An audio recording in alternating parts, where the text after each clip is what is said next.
não está descarregando meio metro cúbico por segundo. Então, 450 litros por segundo só caindo para uma certa pessoa. Bom, esse banco de águas, na verdade, ele nunca existiu, porque não tem volume físico para você guardar essa água, ela foi consumida no tempo. E aí vocês vão entender qual que é o instrumento, né, que se faz isso. Bom, esse aqui era o esquema antes da renovação de 2014, inicialmente operacional e máximo operacional. Volume útil. O volume morto era em torno de 687,75 hectômetros até 2014, a renovação, e depois da renovação foi reduzido para 481, que aí já está sendo utilizado. Já foi usado em torno de 240 hectômetros desse volume morto. Então, diminuímos esse volume do nível operacional, deixando ele a 5% até essa tomada d'água de 5%, e o volume morto é o volume abaixo dessa tomada d'água. E para pegar isso aqui, eu tenho que bombear até a tomada d'água. E aumentou o nível operacional, diminuindo esse volume de espera. Quando se faz isso, olha a diferença. Esse aqui era o nível normal do reservatório. Passou-se a isso. O aumento do volume útil foi feito artificialmente com a caneta, aumentando o nível máximo operacional e diminuindo o volume. Fazendo isso, nós aumentamos o risco dele. Se eu aumento o volume útil, eu aumento a zona de regularização. Se eu diminuo o volume de espera, eu aumento o risco de enchente desajuste. E se eu diminuo o nível mínimo operacional, eu diminuo o volume de espera, o volume armazenado embaixo, seria uma reserva estratégica, que nós já estamos usando, ou o volume mútuo. Então, eu aumento o risco de desabastecimento.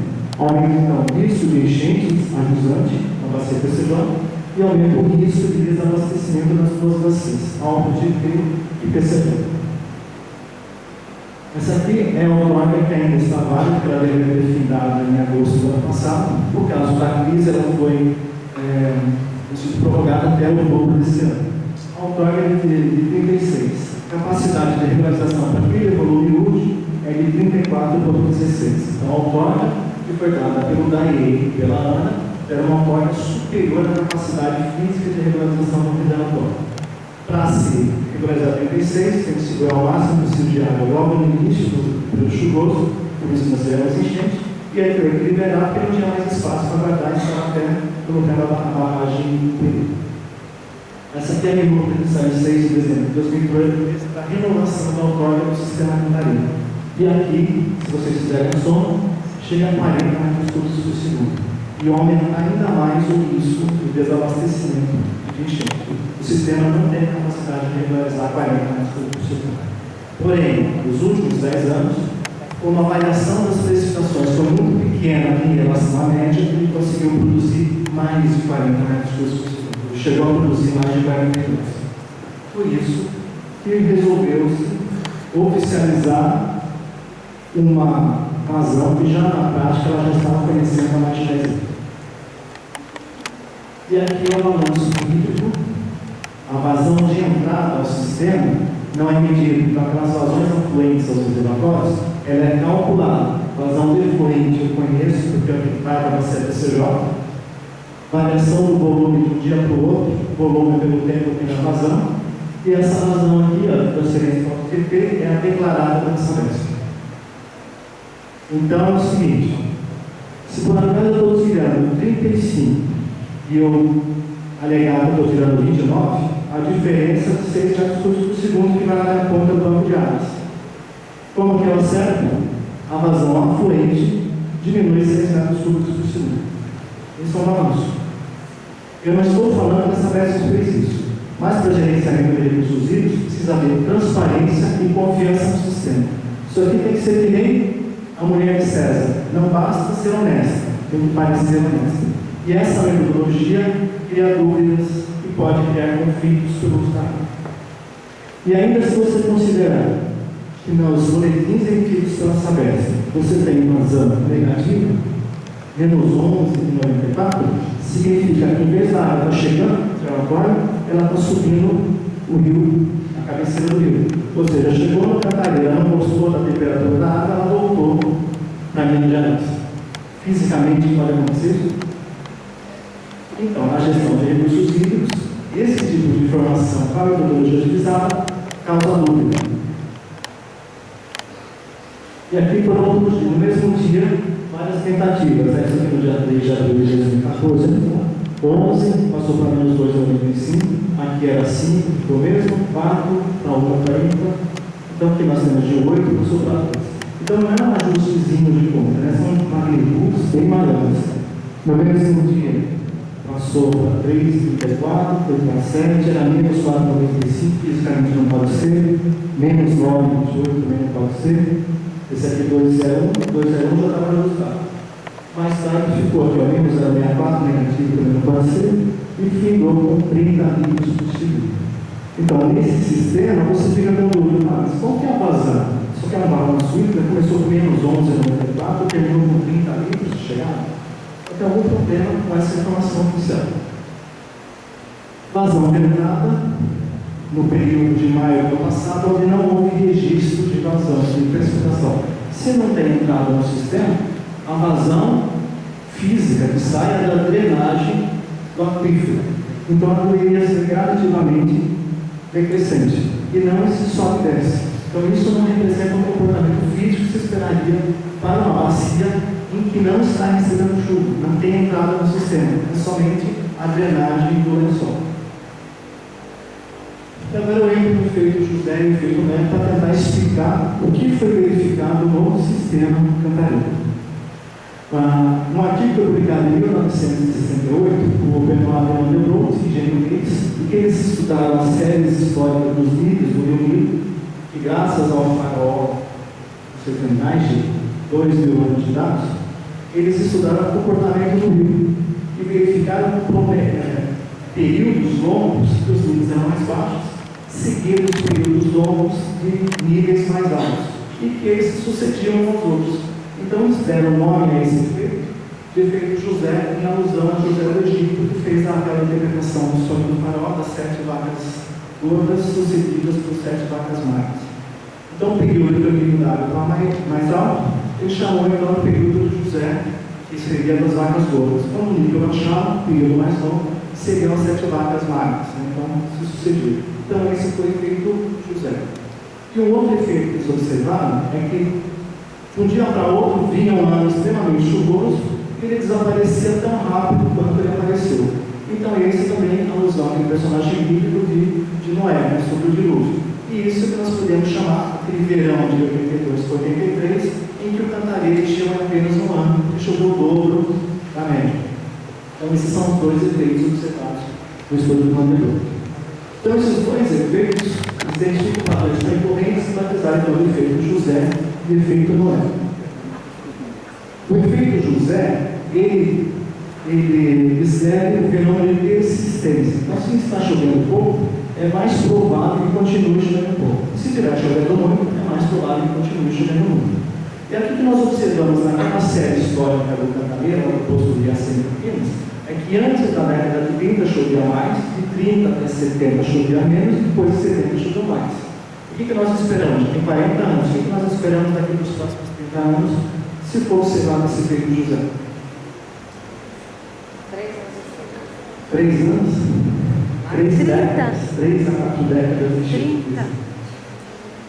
Então ele define esse período de José como um período longo, não usual de precipitações altas ou baixas. Mas ele é cíclico, mas ele não é regular. Então ele varia entre 30 até 50 anos, o período de mais alto e depois mais baixo. Então ele se sucede. E os modelos estatísticos, principalmente os de séries temporais, não colocam esse efeito de sobe e desce. Se a série tem tendência de crescimento ou de decrescimento, antes de fazer a modelação, retira a tendência, depois você calcula com uma média. Então, se a média muda ao longo do tempo, sobe e desce, os modelos também deveriam incorporar isso na série.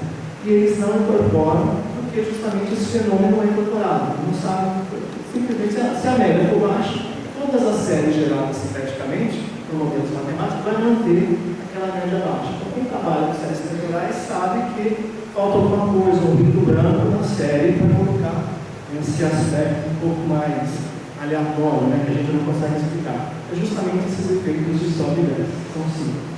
O efeito Noé descreve a descontinuidade. Então, vem a chuva, quebra aquele padrão, depois ele desaparece. Então ele descreve a descontinuidade.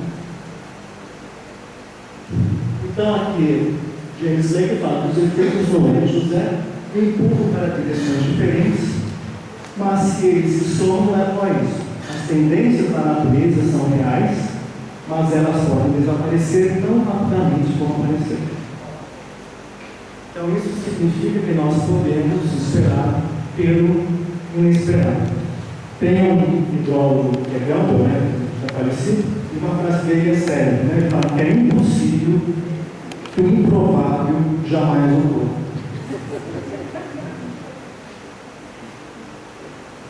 Então, esse efeito Noé e José são quase cíclicos, eles não são cíclicos, não são exatos, porque eles se sucedem em períodos diferentes de tempo, não são exatamente 35 anos, pode variar de 35 a 50 anos. Este fenômeno José. Voltando aqui para a série, nós temos chuva mais alta, 36 anos de chuva mais baixa, depois mais alta. Nos últimos anos, ele teve pouca variação em torno da média, por isso que ele manteve, ele conseguiu produzir 40, 42 metros cúbicos por segundo. E aqui, quando uma das altas é mais baixa, você tem que usar o volume acumulado no reservatório.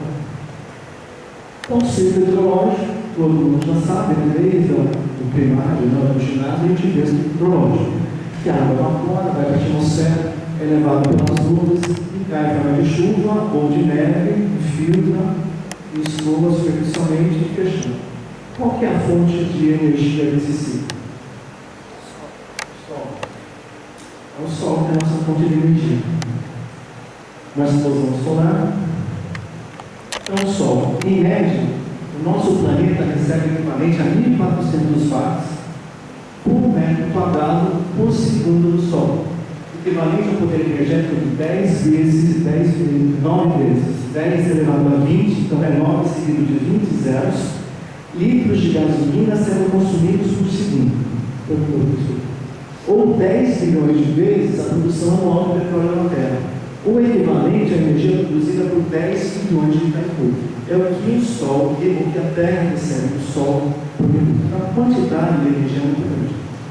Aí nós temos o seguinte, que a emissão de 1.440 watts por metro quadrado é apenas uma média, porque a emissão do Sol não é constante. Então, tem ano que está mais energético, emitindo mais, e ano que está mais sossegado. Então, isso varia. Aqui na oceanografia, que eu falo que é a contribuição do professor Branco, é justamente por causa da astrofísica, trabalhando com os planetas. Cada ano, qual é a configuração planetária em torno da Terra? Se a Lua, quando está alinhada com o Sol, ela provoca uma maré mais alta, mais intensa, porque está no alinhamento do corpo físico, o que faria então os outros corpos celestes com o Sol, que também é a nossa política? Será que eles têm a capacidade de aumentar ou diminuir a atividade solar? Então, eu sou engenheiro civil, não vou trabalhar com astrofísica, mas eu acho que esse é um grande campo de atuação, os astrofísicos, os outros físicos solares, e tentar relacionar o comportamento dos planetas em volta do Sol com a sua atividade solar e o efeito dessa mudança da emissão com o clima terrestre. Então, nós temos aqui, isso aqui é o PCC, que nós temos em vermelho a temperatura da superfície da Terra, em azul a temperatura predita do ciclo solar nas altas camadas da atmosfera. Então, nós vemos que tem um delay, um atraso na resposta, que varia aqui de 14 a 18 anos. Ou de 11 a 18 anos. E aqui seria então a resposta da temperatura média global desde 1947. Em 98, nós atingimos a maior temperatura. E de lá para cá, a temperatura média ela estacionou ou caiu. E aqui a concentração de CO2 continua crescendo. Então, nessa situação, a correlação agora é inversa. O carbono sobe, a temperatura cai, inversamente proporcional. Outros modelos, a partir de 2001, calculam também qual é a temperatura. E todos os modelos apontam o decrescimento da temperatura média global. Aqui, pausa no aquecimento global, desde 98 até aqui 2014, mais ou menos, a tendência agora da temperatura está caindo.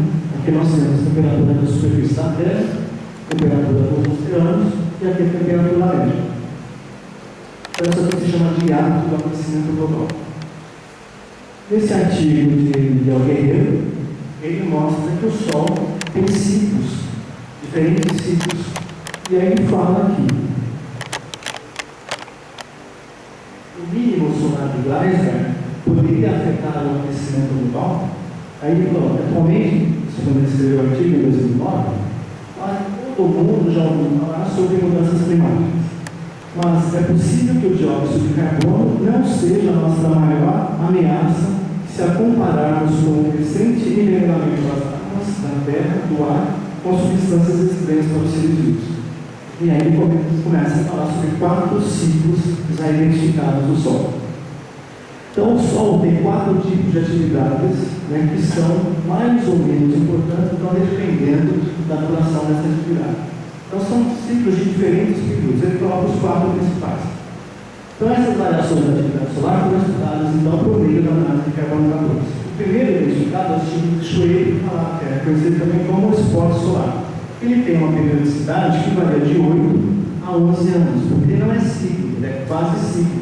Então, se nós repararmos a cada 11 anos, ou intervalo de 8 a 11 anos, nós temos uma C. Qual foi a última C registrada? Eu falei no começo da apresentação, 2013, né? A renovação voltada da Cantareira, tivemos uma C.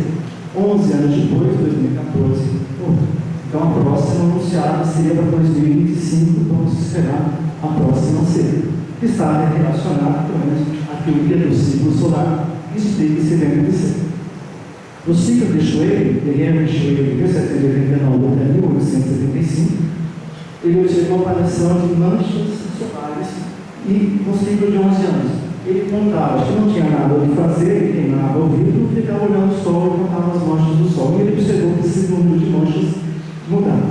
Então, quando o Sol tem mais mancha, ele emite mais energia. A Terra recebe mais energia. Quando ele está mais brilhante, a Terra recebe menos energia. Então, o mínimo de Schwabe, a Terra recebe menos ultravioleta, que leva a criar menos ozônio na estratosfera, enquanto que o Sol máximo aumenta entre 1 e 2% da concentração de ozônio na atmosfera. O ciclo aqui de Hausheitzer, também obtido pela análise de carbono 14, ele descreve um período de mais ou menos 2.300 anos. E aqui ele prevê que o máximo deve ser alcançado em 2.800. Então, é neste máximo, vocês não precisam estar preocupados, né? Porque daqui a uns 700 anos, então está um pouquinho longe.